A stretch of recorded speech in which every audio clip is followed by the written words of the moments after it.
Are You Dating? By Lady of the Snails on AO3. Chapter 4. Katsuki didn't know what he'd been expecting. No, correction. He knew what he had been expecting. But in the face of what he actually got, he somehow found himself still taken by surprise despite all the things he'd heard from Mina. And by surprise, he meant hit by a bus kind of surprise. The step off the sidewalk only to realize it was a highway kind of surprise. The what the actual fuck is this kind of surprise. Because what the actual fuck is this? Kacchan's shoulders at Red Wings Hawks. I am so incredibly jealous of Deku. Imagine living with Kacchan. That entire man. Miracle at Bunny Bun, 28. Yesterday's stream was basically just confirmation that Deku and Kacchan had been fighting for each other for as long as the Deku squad has been together. And probably even longer. And we been knew, but still. Gecko, at lesbian _ Bubble Girl. Not every day I wake up and Deku and Kacchan still aren't actually dating, as far as we know. And I'm still baffled at how and why not. Bumble, at Mighty B Deku. 10,000 yen says Kacchan's a blonde. No, I do not take criticism. Rainbow emoji. At Neo Vera Expectra. Deku and he, Kacchan, affectionately. Images. Pictures of Deku looking extremely happy, well dressed up and framed like he's streaming, mouth open in explanation, as he looks towards something off camera with bright eyes. Katsuki? Mina asked after a second. You good? Katsuki ignored her, instead clicking on pictures of Deku to make them bigger, and immediately wondering if he was suffering from a heart attack. Why the fuck did his face... Why did he look like that? Why the fuck... Why? Who? What? What's going on? Also, the internet thinks they're dating? What the actual hell did that become a thing, and why the fuck was he not informed? I think he found out the things. Todoroki says, barely snapping Katsuki out of his head. He looked up to glare at both of them, holding up his phone. You're telling me you guys knew about this shit? He almost yelled, ears warm and heart racing for indescribable reasons. The fucking... He trailed off, unable to even begin describing what the hell this was. Shipping? Mina provided, shrinking back the tiniest bit. The what? Katsuki snapped. Shipping. Like a fucking package? Oh, nope, not that kind. Mina responded, doing a very poor job at holding back laughter. It's when people see two other people or characters and decide that they should date. They ship them. That is the stupidest fucking thing I've ever heard. Katsuki decides after a moment. Why would you call it... Never mind. He shook his head and huffed. Why the hell are people doing that to me and Deku? Because they want you to date. Todoroki monotoned. I thought we explained that part already. Die! Katsuki growled. Also explain. Explain what? Mina asked, raising an eyebrow in confusion. Why does he look like that? Katsuki yelled, then quickly moved to correct himself. I mean, why the fuck would they want that? Are you okay, Bakugo? Todoroki said, narrowing his eyes with a hint of a frown. Yours look sunburned, all of a sudden. Why are you blushing? Mina gasped like a rabid animal catching scent of a nearby prey.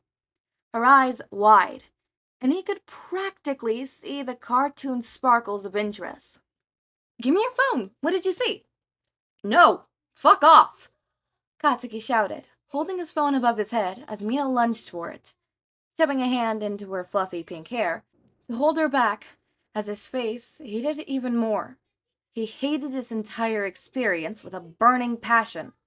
I bet it was Midoriya, Todoroki suggested, looking completely relaxed in the face of this chaos. Obviously, Mina responded, as if she weren't trying to attack and rob Katsuki at this very second. What? Katsuki screamed, accidentally dropping his phone as he did. He and Mina lunged for it at the same time.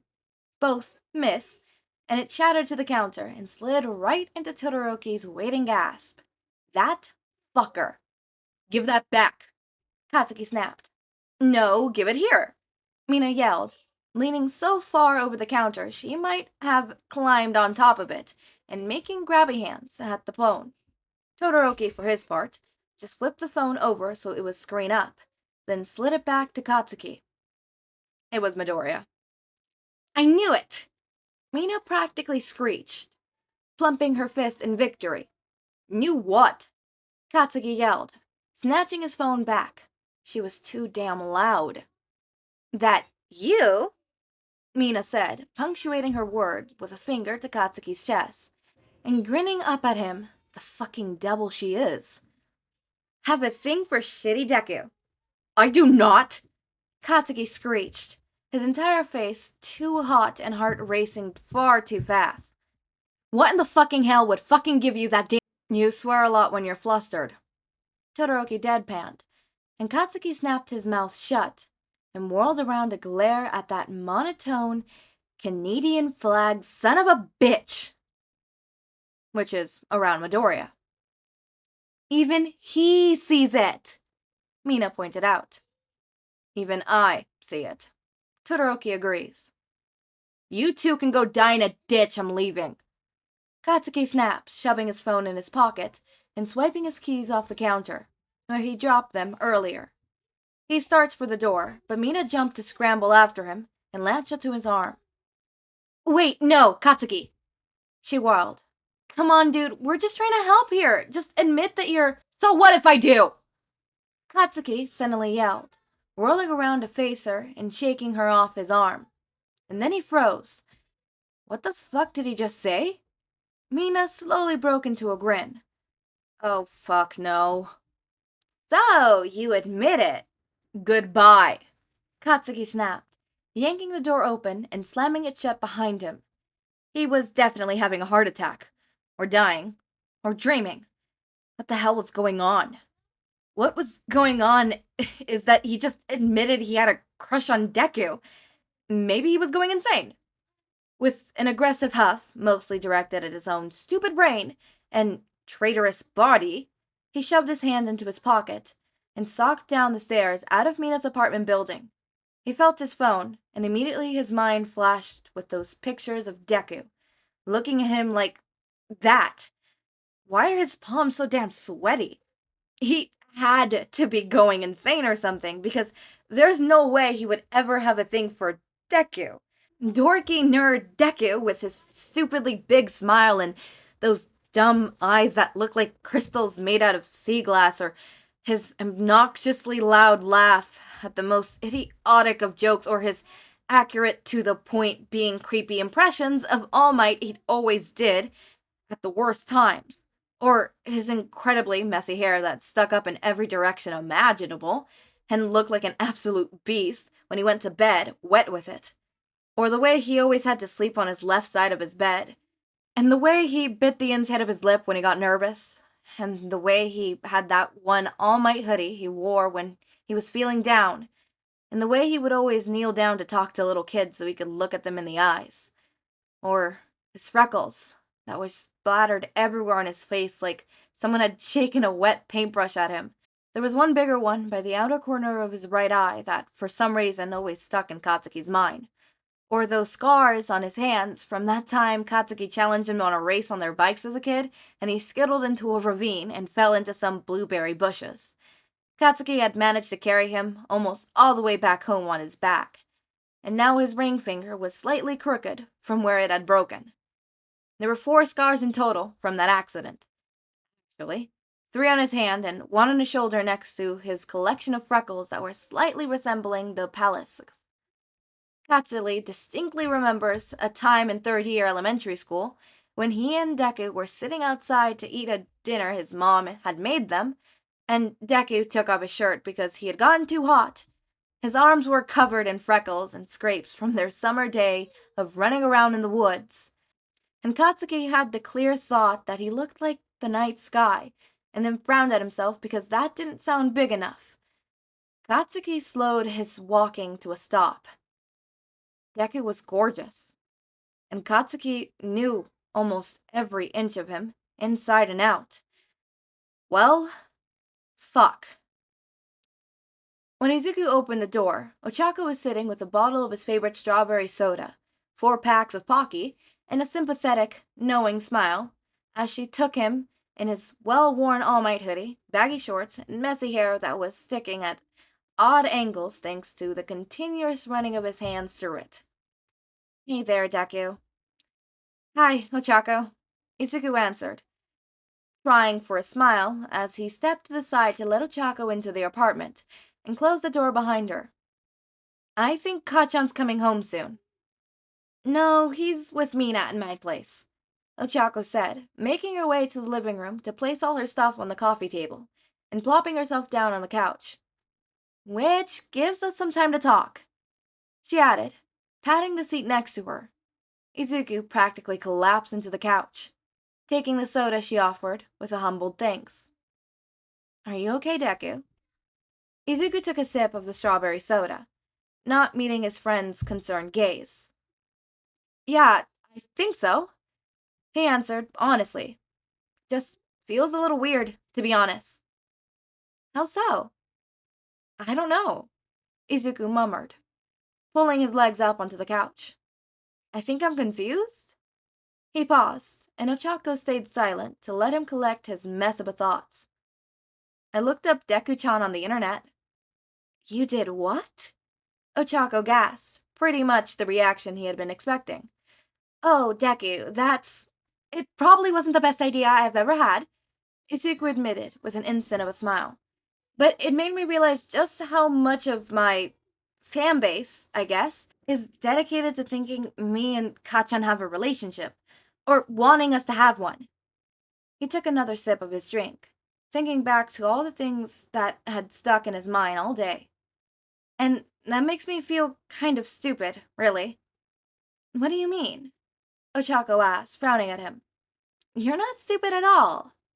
Literally millions of people watch me be disgustingly into him every day, and I didn't even figure it out until this morning, Izuku countered, huffing and chewing at the inside of his lip. I'm kind of stupid. Deku, Ochako started, then sighed and shuffled across the couch to wrap an arm around him, squeezing his shoulder in comfort. That doesn't make you stupid. It's hard to know ourselves, especially when when you kind of been like that at least as long as I've known you. Izuku's shoulders slumped. It was that obvious, huh? Ochako gave him an awkward smile and tilted her head back and forth. Pretty much. Oh man. Izuku groaned, dropping his head into his knees in embarrassment. It would have been a miracle if he didn't know then. Well, Ochako said, rubbing his back. You would think so, wouldn't you? What's that supposed to mean? Izuku asked with a pout, turning his head to look at her. It means you and Bakugo are of the same mind in this sense, Ochako said, reaching up to ruffle his hair. I'm not saying you're both stupid, but oblivious might be a better word for it. So, he doesn't know, Izuku said, sitting up again. Ochako shook her head. Nope. Izuku let out a tiny sigh of relief. Neither Kacchan or I knew I liked him? Or the other way around, Ochako mumbled, making Izuku's eyes widen as he choked on his soda. Huh? He managed to cough out as Ochako patted his back. He caught his breath. The other... what? That's what I was trying to tell you this morning, Deku.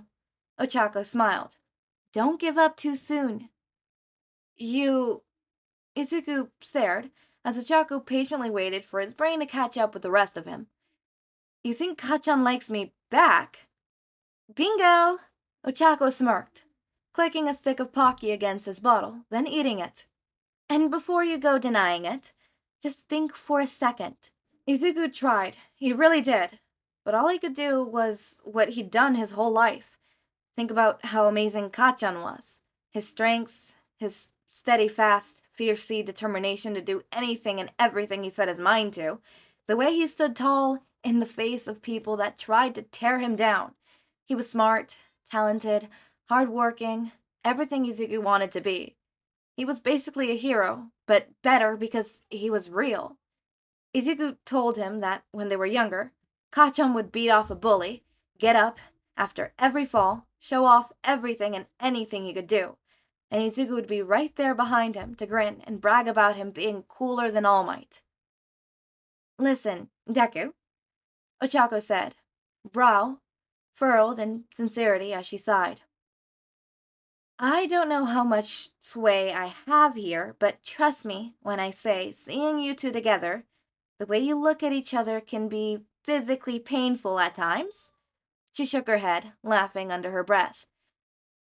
For heaven's sake, Deku, it's like you're each other's sons.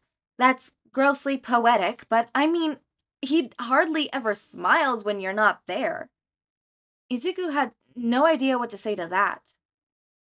This is probably a lot, I know, Ochako said, after a few drawn-out moments of silence.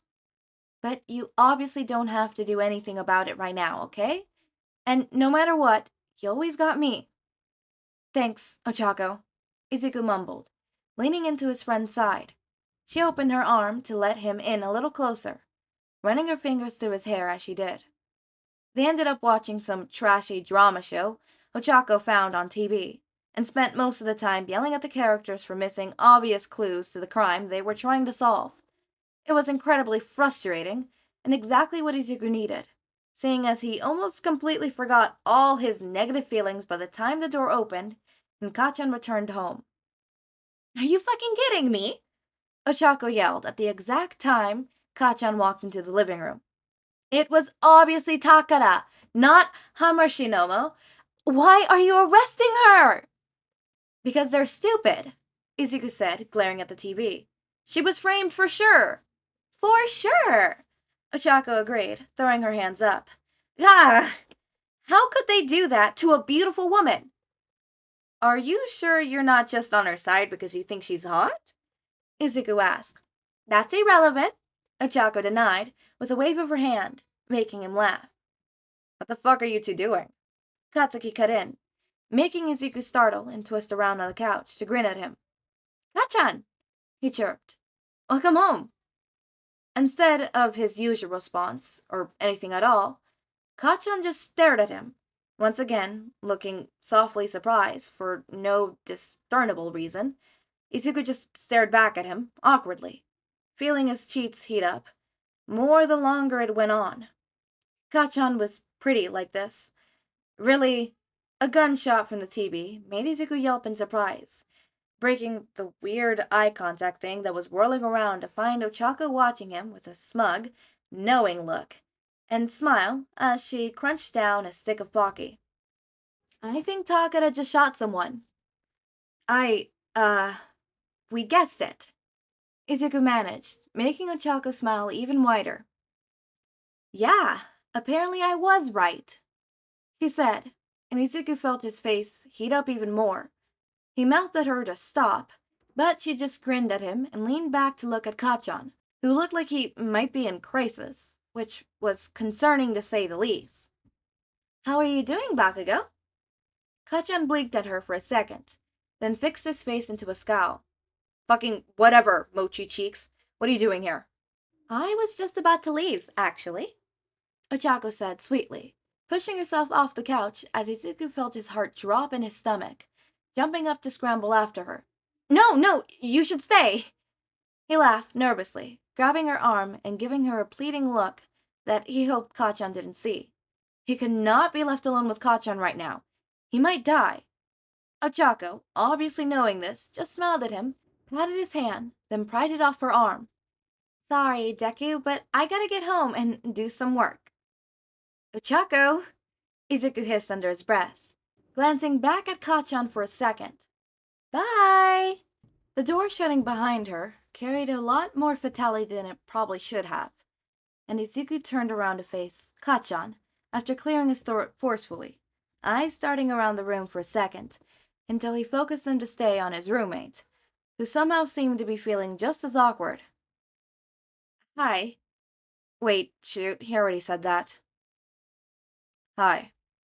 Kacchan echoed, red eye scanning him up and down, and there was another awkward pause, and Izuku silently wondered what the hell was going on. Who the fuck is Takada? Izuku snickered, forcing a bit of the tension off his shoulders. This was still just Kacchan, a character from the show Ochako and I were watching, he said, making his way back over to the couch and flopping down. And he's a traitorous bitch. Oh, Kacchan said, raising an eyebrow in a very casual way that did not make Izuku blush, then leaning over back on the couch and propping himself up with his elbow. Do fucking tell. No, at Dynamite. No, at Dynamite. Okay, fuck. Yeah, I've got a thing for Deku. Great Explosion Murder Max, at Freckle Decode. Get in line then. We're all behind Kacchan, to be honest. Deku, my beloved. Heart, at 12 Turtles. Join the club, friend. Okay, why the actual fuck did people see that? Katsuki hadn't posted it expecting to get responses. Especially not fucking challenges, apparently. It was a mere impulse after watching Deku ramble about some stupid TV show for 15 minutes straight. Side note, he was starting to understand a little better why people just posted their random shit on the internet. Out of curiosity, he clicked on the profile of the first person to respond to him. The person who had a name that was a reference to him, by the way, and found that it was an account almost solely dedicated to him and Deku. Seriously, every tweet or retweet was about them. And whatever the fuck Deku-chan was. Name combination? That was just weird as fuck. And they had the nerve to tell him to get in line? What the fuck? Katsuki was momentarily glad he had better impulse control than his high school self. Or else he might have just revealed his identity right there and then, out of pure spite. Instead, he glared at his phone and flopped onto his pillows, glancing over at Deku, who was working on an assignment at his desk on the other side of their shared room. He was wearing his headphones, obviously listening to something from the way he swayed back and forth ever so slightly in his seat, mouthing the words to some song with a soft smile on his face. No at Dynamite, replying to at Freckle Deku. Never. He's mine. Great Explosion Murder Max at Freckle Deku, replying to at Dynamite. A challenger approaches, I see. Here's what I got. Katsuki frowned at his phone screen, slightly confused. What in the hell kind of challenge was that? Whatever it was, this extra had chosen a losing battle, because Katsuki was the one who had taken most pictures Deku posted online. He opened his camera roll, and then started his search. It was during this he learned that most of his pictures were either of Deku or his fashion project, which he'll just say that a lot of things were making way more sense in hindsight after he realized just how far gone he was for this freckled dumbass. The freckled dumbass he'd known since childhood. So, suck it, Max. He replied to the extra with a few pictures of Deku looking like a dork, then shut his phone off and tossed it to the side before he got too invested in stupid internet drama on his first day of being on it. Instead, he busied himself staring at his roommate in real life, who had gone from slight movements and mouthing song lyrics in his seat to a dynamic, silent reenactment of the singer at a live concert, invisible microphone and all. His eyes were closed, and Katsuki would bet he's completely forgotten he wasn't alone in the room.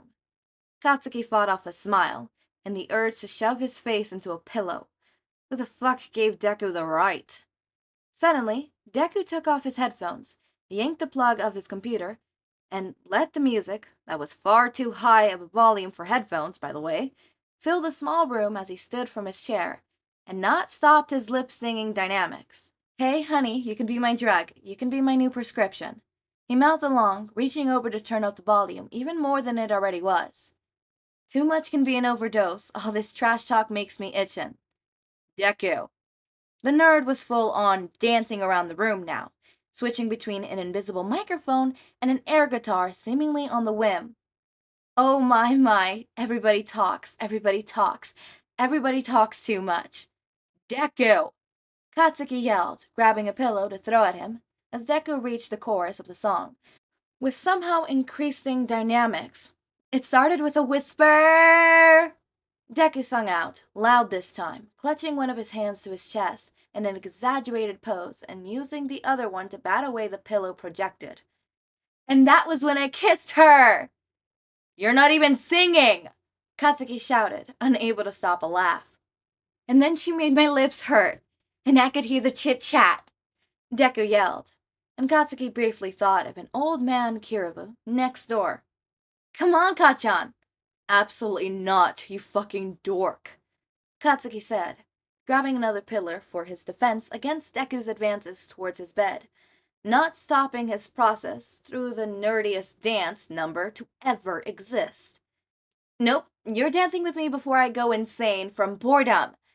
Deku grinned, grabbing his ankle to pull him off the bed. Oi, fuckwad! Katsuki laughed, prying Izuku's hands off his ankle, only for Deku to grab Katsuki's hand and continue pulling him. I think you've already gone insane, he snorted, having been fully yanked to his feet, as Deku waved his arms around like an octopus on drugs? Who the fuck knows? But he looked like a dumbass, and it was fucking adorable. Hey, sugar, show me all your love, Deku mouthed, squeezing his eyes shut again as he raised an arm to point forward, which just happened to be where Katsuki was standing. All you're giving me is friction. Hey, sugar, what you gotta say? Deku waved his other arm around the air, swinging back and forth as Katsuki just stood there, feeling completely frozen. It started with a whisper, and that was when I kissed her, and then she made my lips hurt. Why the hell was he standing so damn close? I could hear the chit-chat. Take me to your love shack. Oh yeah, he was way too close now, holy fuck. Did he realize he was doing this? Mama's always got backtrack when everybody talks. Deku finally opened his eyes, locking them with Katsuki's as he discovers he had chaotically danced his way right up into Katsuki's space, while Katsuki had failed at doing absolutely anything to keep him away. His vibrant green eyes widened a little with the realization, lips parted open slightly, his messy hair from the day, and smoothed down a bit where his headphones had been, making him look like an utter disaster that was literally making Katsuki feel slightly weak in the knees. This was the worst fucking thing that had ever happened to him. It started with a whisper, and that was when I kissed her. He seriously needed to move before this entire environment pushed him into doing something absolutely idiotic, like kissing Deku right fucking now and possibly sending the friendship careering off its tracks, which was a huge fucking red no. But for some reason, he was not moving. The song had fucking ended, a new one had started, and neither of them were moving. Katsuki started, then cut himself off to clear his throat because he sounded like he was weaseling through a ton weight on his chest. I think Mr. Kayabu's really gonna hate you now. Deku blinked at him, furrowing his brows slightly, then finally came back to himself and laughed loudly. Yeah, probably. I also hate you now. Turn that shit down, Katsuki said, shoving him back towards his computer as Deku laughed again, finally turning the racket down to an acceptable volume. Katsuki flopped back down on his bed. I don't know what the hell prompted you to do that. Me neither, Deku chirped brightly, sitting back in his desk chair. But I feel much better now. I'm just gonna finish this assignment and then I'll go to bed. Alright, Katsuki yawned, stretching one arm across his chest. Night then. Deku smiled at him, something a little more personal than his usual camera-worth grin. Night, Kacchan. He twisted back around in his seat, humming along quietly to the next song that was playing, and Katsuki covered himself with his blanket before he was caught smiling at him like an idiot. Who the fuck gave Deku the right? First, Sorry for not singing, but that is the one song I can't, well, it's not the one song I can't sing, but that is a song that I cannot sing. And I, for the life of me, have never been able to sing that song. Therefore, I have always hated that song because I can never sing to it, and it annoys me because I go flat in some tones. It's like noticeably flat too, and it's like, It's one thing to have like a voice crack and one of like those high-pitched songs. It's another thing to be singing a, not like a song that goes high-pitch and like a little high volume pitches and then like have a voice crack. That's normal. This one, it makes me go flat and in some points just go monotone, and it sounds horrible. You don't want to hear it. I can sing, I just can't sing that song. You don't want to hear it. You do not want to hear it, alright? But here's on to my actual notes. So Katsuki finally is out of denial. Hi, welcome to the real world in reality, where you have feelings for Deku. Hi. Welcome here. Sit right there, right next to Deku, because he got here a bit faster than you. So, haha, suck on that, I guess. Also, Deku knows that it's mutual, or at least has a semblance that his friends think that it's mutual, and it's like, okay, if the internet says it's mutual, and my best friends say it's mutual, and I'm starting to see signs of it being mutual, maybe it's mutual. If 1 + 1 equals 2, then maybe Kacchan likes me back. Exactly, Deku. You just gotta come to that conclusion. I also love the little Ochako moment where she's like, yeah, Tanako shot someone. And Izuku's like, I can see that. And then Ochako's like, I was right. They were never talking about Tanako. Nope, they were talking about Bakugo and Deku and the situation, which I love. I love expressions like that. I was once in a play, it was called Our Place, and I played a character that, in the beginning, hold up, I have the script for it. Give me a second, I'm gonna go find it. Okay, so I have the script here, and damn, I made a lot of notes in this script. But we'll say character A and character B. Character A is asking character B how their tuna fish is, right? Their tuna fish sandwich. And this makes character B go into a spiral where it ends up character B saying this little mini monologue because it's kind of small. And I'm going to try to say it in an acting tone, but it's been a while. It has been a while since I read this, so I'm not going to be able to do the same inflections and stuff like that. I did it better when I was performing live. No, I like it, but maybe in the future I will hate it. I may even develop an allergic reaction to the fish, or the mayo. Sometimes people, without any warning, develop food allergies they've never had before. It's weird to think that one day this tuna fish might actually kill me. Right? And then obviously character B is like, but maybe you'll like it even more. This character B, is not talking about tuna fish. This character B is talking about their relationship. But they're saying tuna fish, right? And it's very complex because I have to like talk about tuna fish as if it's like the end of the world, right? Because at one point, the character B even mentions like, I've never had this type of food. What if I want to try this type of food? What if it's way better than some old tuna fish, right?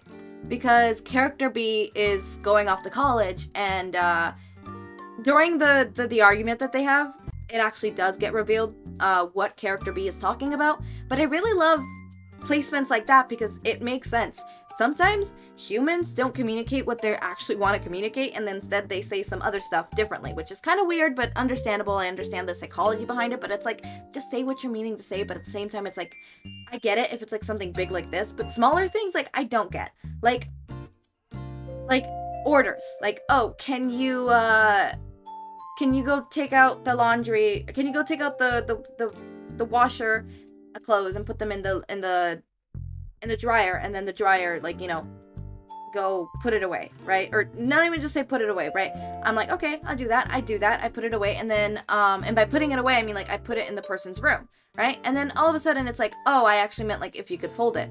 You didn't say fold it. You didn't even say put it away. I would have left it in the laundry room if I wasn't nice. Like, annoying. Whatever. Point taken is, it makes psychological sense because humans don't want to admit their emotions sometimes. Because humans. Emotions, scary. So I really love that one aspect of this fanfic because it's like, oh, that's cool. And it reminded me of the play and stuff. Alright, that singing part. I think I mentioned it already. I don't know. Have I mentioned it? I think I have. Alright, if I didn't, well, you'll never know. You'll never know. But I think that's it for all. I really thought they were gonna kiss at the end. I really wished they kissed. But no, they haven't kissed. Whatever. As always, my raindrops, make sure to eat, sleep, drink water, take your meds. Have a wonderful day or night. Link to my Discord server and socials are down in the description. Subscribe to see more of my content, and thank you so much for watching.